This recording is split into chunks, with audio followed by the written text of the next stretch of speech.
Ramalan.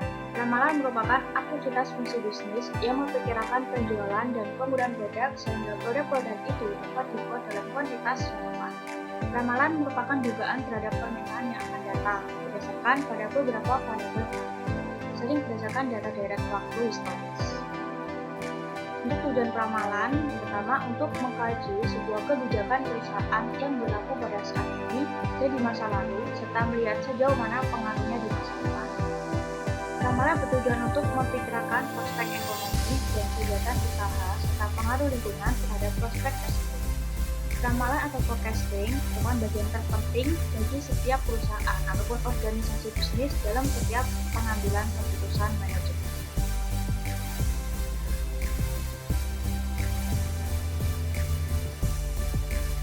Berikut adalah hal yang dipertimbangkan dalam ramalan. Yang pertama, ramalan pasti mengandung kesalahan.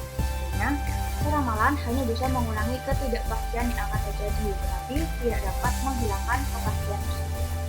Ramalan seharusnya memberikan informasi tentang beberapa ukuran kesalahan. Artinya, karena ramalan pasti mengandung kesalahan, maka penting bagi peramal untuk menginformasikan seberapa besar kesalahan yang mungkin terjadi.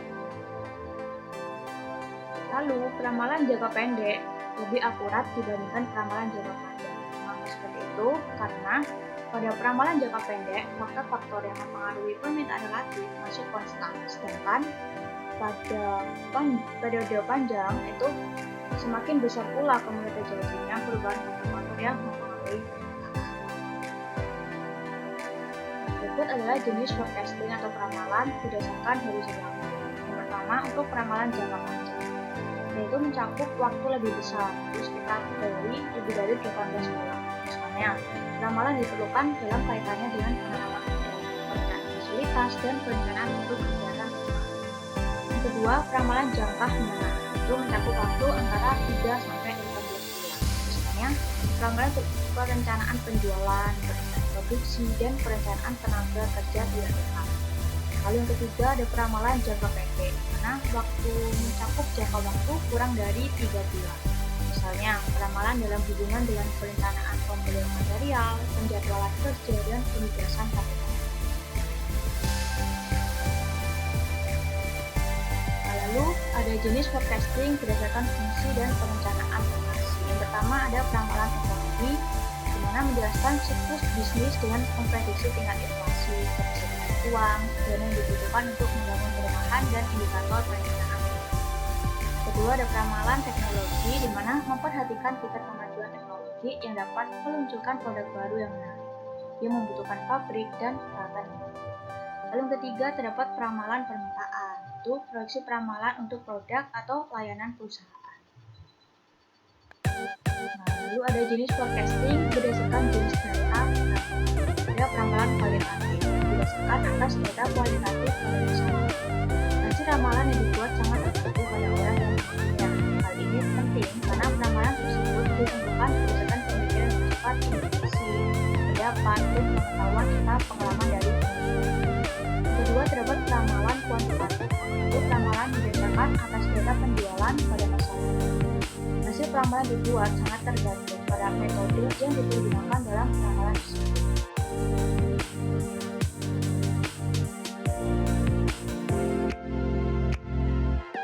Lalu terdapat peramalan berdasarkan sifat pemikiran. Pertama, peramalan subjektif, yaitu peramalan berdasarkan atas perasaan atau intuisi dari orang yang menggunakannya. Testing, sifat, emosional. Lalu yang kedua terdapat peramalan objektif, yaitu peramalan yang berdasarkan atas data yang relevan pada waktu pada masa lalu dan menggunakan teknik-teknik dan metode-metode dalam penganalisaan data tersebut. Berikut adalah hal yang harus diperhitungkan. Jadi, seperti yang saya tadi bahwa peramalan pasti mengandung kesalahan, tapi peramalan hanya bisa mengurangi ketidakpastian yang akan tapi tidak dapat menghilangkan kepastian tersebut. Sedangkan pada peramalan seharusnya memberikan informasi tentang beberapa ukuran kesalahan. Karena peramalan pasti mengandung kesalahan, maka penting bagi peramal untuk menginformasikan seberapa besar kesalahan yang terjadi. Lalu berikut ada kriteria peramalan. Yang pertama ada akurasi. Jadi hasil peramalan itu dengan konsistensi dari peramalan. pembahasan pada ramalan tersebut terlalu tinggi atau terlalu rendah dibanding dengan yang Anda sudah pelajari. Hasil ramalan dikatakan konsisten bila biasanya kesalahan dari ramalan relatif kecil. Kedua, terdapat biaya. Jadi biaya yang diperlukan untuk pembuatan suatu ramalan tergantung dari jumlah item yang diramalkan, namanya periode peramalan dan metode peramalan dan sebagainya. Lalu yang ketiga, terdapat kemudahan.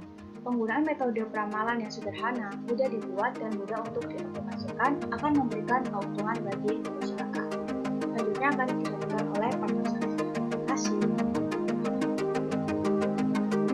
Assalamualaikum warahmatullahi wabarakatuh. Di sini saya Hebi Wanda Aisyah akan melanjutkan penjelasan dari teman saya yaitu Ofisa Dewa. Nah, di sini saya akan menjelaskan mengenai metode-metodenya yang langsung digunakan pada studi kasus. Yang pertama adalah metode moving average. Pada dasarnya, moving average atau rata-rata bergerak adalah metode peramalan yang menghitung rata-rata suatu nilai runtut waktu dan kemudian digunakan untuk memperkirakan nilai pada periode selanjutnya. Moving average atau rata-rata bergerak diperoleh melalui penjumlahan pencarian nilai rata-rata dari sejumlah periode tertentu, kemudian menghilangkan nilai terlama dan menambahkannya dengan nilai yang baru. Nah, selanjutnya, metode moving average ini lebih baik digunakan untuk menghitung data yang bersifat stabil atau data yang tidak berfluktuasi dengan tajam. Jadi jika dilihat dalam grafik itu datanya itu stabil, nggak ada yang terlalu tiba-tiba naik terus turun anjlok ataupun dari yang biasa aja terus naik drastis. Nah, hal ini dikarenakan data pada setiap periode diberikan bobot yang sama sehingga tidak dapat mewakilkan periode-periode tertentu yang bersifat khusus ataupun data periode terakhir yang biasanya dinilai sebagai data yang terbaik dalam menggambarkan suatu kondisi terkini. Oleh karena itu, muncullah metode-metode moving average yang lain untuk mencoba mengatasi hal tersebut tadi. Nah, apa aja itu? Pertama, metode moving average yang lain itu metode weight moving average atau rata-rata bergerak berbobot. Nah, di sana nanti akan ada bobot-bobot untuk setiap datanya atau disingkat dengan BMA, dan metode exponential smoothing atau metode penghalusan bertingkat.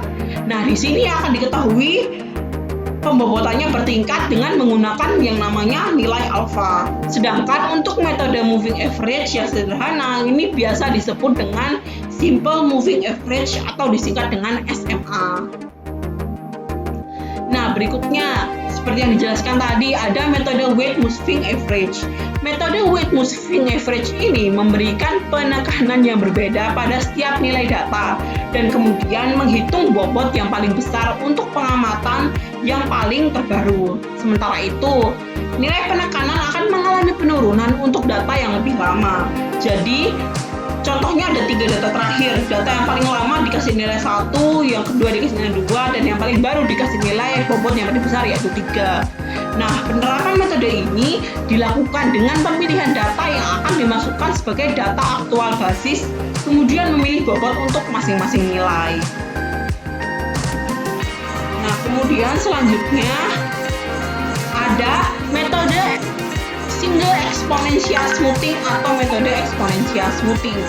Nah, metode ini itu dalam bahasa Indonesia disebut juga dengan penghalusan eksponensial, yaitu suatu metode peramalan rata-rata bergerak yang memberikan bobot secara eksponensial atau bertingkat pada data-data terbarunya, sehingga data-data terbaru tersebut akan mendapatkan bobot yang lebih besar. Dengan kata lain, semakin baru data, maka semakin besar pula nilai bobotnya. Hal ini dikarenakan data terbaru dianggap lebih relevan sehingga diberikan bobot yang lebih besar daripada data-data yang lebih lama. Parameter penghalusan biasanya dilambangkan dengan alfa. Peramalan dengan exponential smoothing atau metode penghalusan eksponensial ini cukup mudah, yaitu dengan memasukkan perkiraan permintaan sekarang dengan data permintaan nyata atau data permintaan aktual ke dalam rumus exponential smoothing. Nah, untuk membantu merancang tiga metode tersebut, terdapat beberapa software yang dapat digunakan kita atau peneliti untuk menyelesaikan sebuah studi kasus. Pertama adalah software POMQM. POMQM sendiri adalah sebuah pemrograman komputer atau program komputer yang digunakan untuk memecahkan masalah dalam bidang produksi dan operasi yang bersifat kuantitatif. Tampilan grafis yang menarik menjadi nilai tambah dari POM-QM itu sendiri.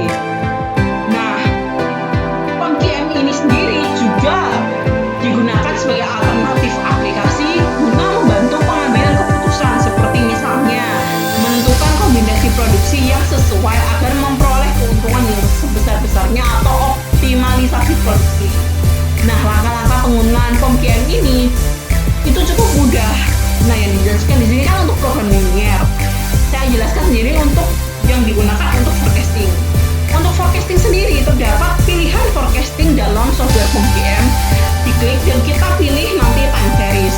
Nah, di sana akan terdapat beberapa pilihan-pilihan metode dan bisa kita pilih. Nah, yang di sini yang digunakan adalah metode moving average, metode weight moving average, dan metode exponential smoothing. Itu tinggal dipilih. Nanti kita masukkan data-datanya. Data yang kita gunakan di sini sesuai dengan studi kasus adalah data dari produksi kopi per kilogramnya untuk setiap kuartal per tahun. Nah, itu nanti dimasukkan datanya di sana, terus kita bisa mengetahui peramalan atau hasil peramalan yang dikeluarkan oleh software POM-QM ini. Selanjutnya ada software juga, yaitu software WinGSP. Maaf ikut tulisannya. Software WinGSP atau umumnya dikenal juga dengan nama software GSP atau Quantity System for Business, merupakan software yang mengandung algoritma problem solving untuk riset operasi atau operational research dan untuk ilmu manajemen.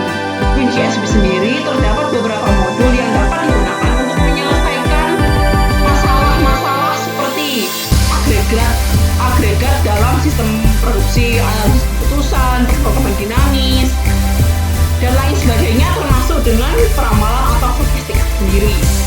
Nah, ini ada contoh perhitungan manual dari metode forecasting dalam studi kasus. Nah, metode yang digunakan di sini itu ada moving average. Nah, nilai MA atau nilai peramalan dicari di sini, kita memasukkan 3 data terakhir atau data paling aktual 3 terakhir yang diinputkan atau telah selesai diobservasi oleh peneliti. Nah, datanya itu ada 76.186,